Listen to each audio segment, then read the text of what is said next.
O Senhor esteja convosco. Está no meio de nós. Proclamação do Evangelho de Jesus Cristo, segundo Mateus. Glória a vós, Senhor. Naquele tempo, Jesus foi à região de Cesareia de Filipe e ali perguntou aos seus discípulos: Quem dizem os homens ser o Filho do Homem? Eles responderam: Alguns dizem que é João Batista, outros que é Elias, outros ainda que é Jeremias ou algum dos profetas.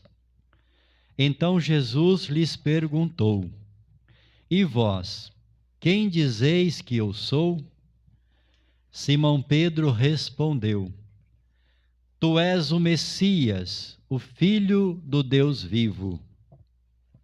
Respondendo, Jesus lhe disse: Feliz és tu, Simão, filho de Jonas, porque não foi um ser humano que te revelou isso, mas o meu Pai que está no céu. Por isso eu te digo que tu és Pedro, e sobre esta pedra construirei a minha igreja, e o poder do inferno nunca poderá vencê-la. Eu te darei as chaves do reino dos céus. Tudo que tu ligares na terra será ligado nos céus. Tudo que tu desligares na terra será desligado nos céus. Jesus então ordenou aos discípulos que não dissessem a ninguém que ele era o Messias. Jesus começou a mostrar aos seus discípulos que devia ir a Jerusalém e sofrer muito por parte dos anciãos, dos sumos sacerdotes e dos mestres da lei, e que devia ser morto e ressuscitar no terceiro dia. Então Pedro tomou Jesus à parte e começou a repreendê-lo, dizendo: Deus não permita tal coisa, Senhor, que isto nunca te aconteça. Jesus, porém, voltou-se para Pedro e disse: Vai para longe, Satanás. Tu és para mim uma pedra de tropeço, porque não pensas as coisas de Deus, mas sim as coisas dos homens. Palavra da salvação. Glória a vós, Senhor.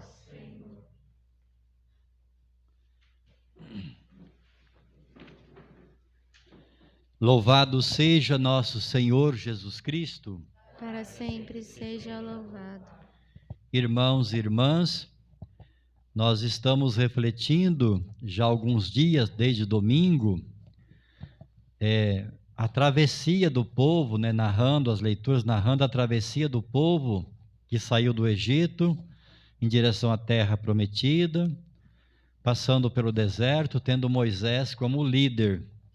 Jesus, São Mateus apresenta Jesus como o novo Moisés, o novo Êxodo, A Páscoa definitiva, a realização da Páscoa definitiva. E todos estes dias aparece o quê? O povo que murmura contra Deus. Toda vez que nós tomamos uma decisão, em vista de algo maior, de um bem maior, nós temos que deixar algo. Então o povo teve que deixar o Egito, sendo escravo, mas lá eles tinham comida para comer, em vista da terra prometida. Mas aí vem o deserto, a sede, a fome, e sempre murmurando contra Moisés, contra Deus, e questionando que seria melhor estar no Egito, porque mesmo sendo escravo, e sempre Moisés então buscava a intercessão, ser um intercessor junto a Deus, ao povo. Hoje esta leitura fala da confiança em Deus, O povo murmura, faz assim um protesto, como se Moisés fosse culpado. Mas esta travessia é algo muito mais do que a liderança de Moisés. Tem um bem maior, que é a terra prometida, onde será um povo livre, poder ter a terra, ter a família, cultuar o seu Deus, né? Esse era o sonho de todo judeu.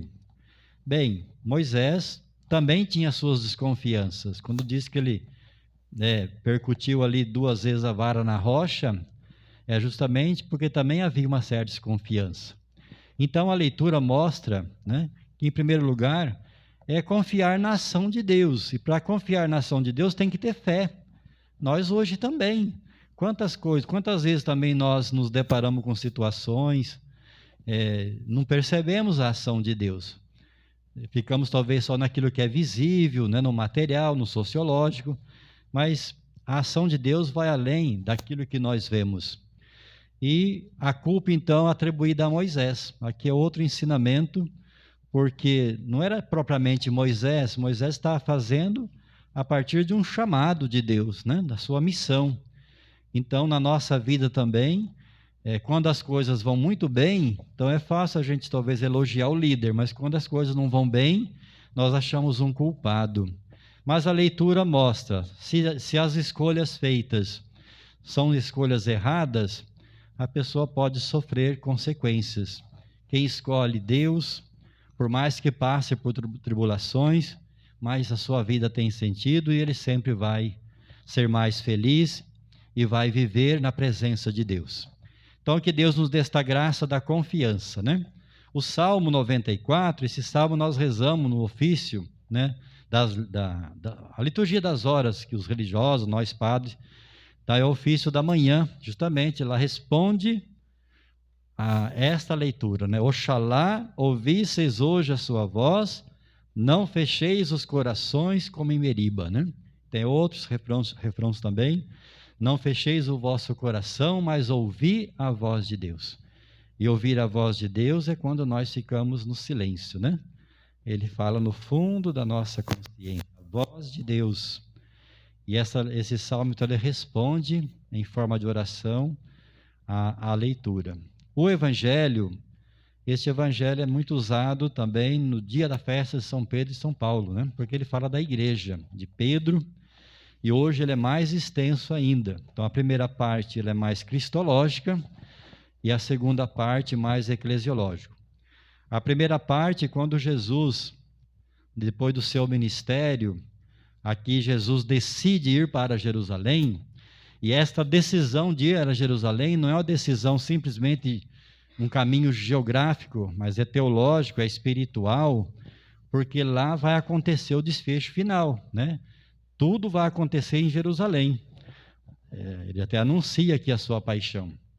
Mas antes, Jesus não está aqui com crise de identidade. Não é ele que quer saber. Ele quer saber que nível está a compreensão do seu messianismo. Então, quando ele pergunta que dizem os homens ser o filho do homem, as respostas foram, assim, muito humanas. Ninguém tinha reconhecido que ele era o filho de Deus. A clareza mesmo, a consciência plena de que Jesus é o Filho de Deus foi a partir da morte mesmo e da ressurreição, né? Da experiência. Quais foram as respostas? Uns dizem que ele é Elias, outro que é Jeremias, ou algum dos profetas, e assim por diante. Então, era a compreensão que eles tinham. O Messias, um homem de Deus, né? Um líder, descendente de Davi, que viria com um projeto político, daria segurança ao povo, né? Traria paz, expulsaria os romanos e manteriam a paz para o povo, esse como Messias. Mas Jesus agora quer saber dos apóstolos, dos discípulos. Diz assim, e vós, quem dizeis que eu sou? Essa pergunta é para nós. Todo mundo sabe quem é Jesus Cristo, assim, Jesus Cristo é o Deus dos cristãos, tal, mas essa pergunta, assim, o que ele significa para nós mesmos, na vida íntima, no interior da nossa fé, né? Aí Pedro responde com uma resposta convincente. Tu és o Messias, o Filho do Deus vivo. Mas Jesus vai dizer que a resposta dele foi uma revelação divina, não foi uma compreensão humana. Messias e Cristo têm o mesmo significado, só de línguas diferentes. Ou seja, ele é ungido, né? Ele é o Filho de Deus. E aí Jesus, então, confia a Simão, Pedro, mesmo sendo um apóstolo, confia a ele a missão daquele grupo ali, né? Aquela comunidade que estava surgindo. Ainda não era a igreja constituída, mas era o grupo de seguidores e ele confia a tarefa de coordenar esse grupo. Por isso que nós consideramos como o primeiro Papa. Tudo começou pequeno. E Pedro, tu és Pedro, e sobre esta pedra edificarei a minha igreja. Então esse texto bíblico, esse evangelho, é de fundamental importância para nós, né? Muito mais, não só no sentido de ser importante, mas tem grandes fundamentos para nós. E Jesus confia a ele, então, esta missão, porque ele é Pedro, pedra, rocha firme, e na fé, né, edificando a igreja. E confia a ele também a questão das chaves, né? Tudo que ligares na terra será ligado no céu, né? E assim por diante. Por isso que o Papa é o pontífice, aquele que faz a ponte. E aí, com isso a igreja então tem a missão de interpretar a palavra de Deus. Aí vem o magistério da igreja. E eu não posso interpretar a palavra de Deus e sair pregando do jeito que eu penso, mas conforme o magistério da igreja, né? Bem, mas depois tem mais coisas, né? E ele diz que as portas do inferno nunca poderão vencê-la. Se a igreja não fosse guiada pelo Espírito Santo, teria se acabado, né? Porque ela é humana, divina, santa e pecadora. Mas a igreja, tem muita gente que compreende, tem uma compreensão errada. Pensa que a igreja, ou compara a igreja como uma ONG, uma entidade. A igreja vai muito além disso, né? A igreja tem as suas ações, que são humanas, visíveis, mas além disso tem a ação de Deus, nós somos guiados por Deus, né? Esta igreja é fundamentada em Jesus Cristo. Mas aí Jesus então anuncia a paixão. Aqui ele rompe com o povo de Israel. Aqui ele rompe. Não é que Jesus quis morrer na cruz. A cruz foi consequência da sua fidelidade. Como eles esperavam um Messias glorioso, um Messias que tivesse uma força muito grande, usaria armas, exército, tudo para dar a proteção. E Jesus vem com um projeto religioso de mansidão. Ele não vem como um grande senhor, ele vem como servo sofredor, né? E aí então Pedro, os apóstolos não compreendem ainda. Qual foi a atitude de Pedro?